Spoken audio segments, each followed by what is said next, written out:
Hello, how are you? I'm good. How are you? Good, pleasure to meet you. This is crazy. Thank you so much for letting me be in your music video. It's Oh, nuts. it was really It's fun. so exciting for me. It was really fun. I suppose the big question for me is what do you think of the video itself? And if it's mean things, I'll just shut the laptop briefly and then I'll open it back up again. Oh, I like it. You're obviously having so much Yeah, fun, you know. And great. this empty man hotel, I thought you were gonna kill yourself when you jumped down the stairwell. So did I.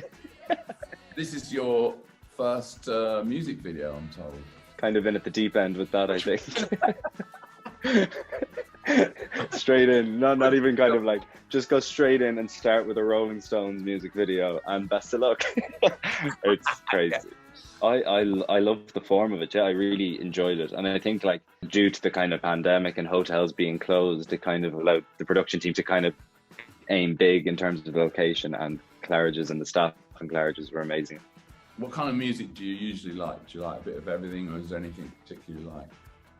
Predominantly, and I know this is such a broad stroke term, but like sad music is my go-to. Like, or songs that, yeah, like sad indie music would be my general taste.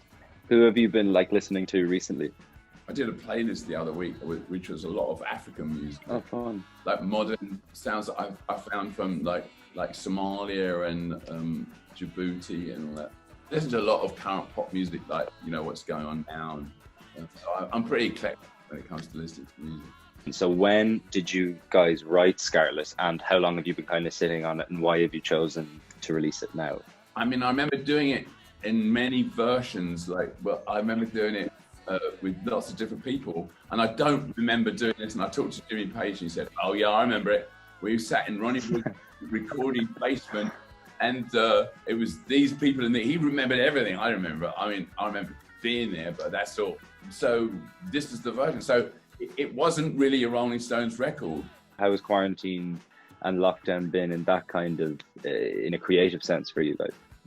I think it's not been too bad, because we were sort of halfway through an album that we released a song called Ghost Town, which is one of the songs that we were working on, which we finished off. And now I'm in the middle of doing vocals on some of the other ones, trying to finish those off, and then writing some new ones as well. So it's not so bad for musicians. I envy the kind of process that writers have, or maybe musicians, because it's for you, I imagine it's got two kind of edges. It's the writing side and then the live gig side, and you've still got one side that you can work on. Whereas I think that, yeah, our job is totally related to an audience generally, and be that on screen or on stage. When you're going for a difficult scene, say in a TV show, do you get a bit like, do you find it hard to relax into the scene? Like the first take?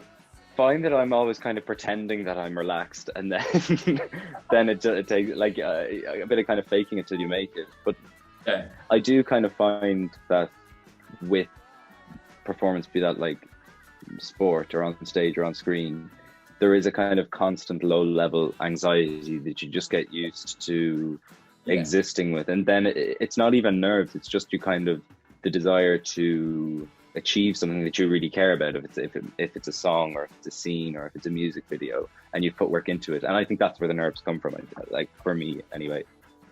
So how much do you think you're like your character Connell in the TV show?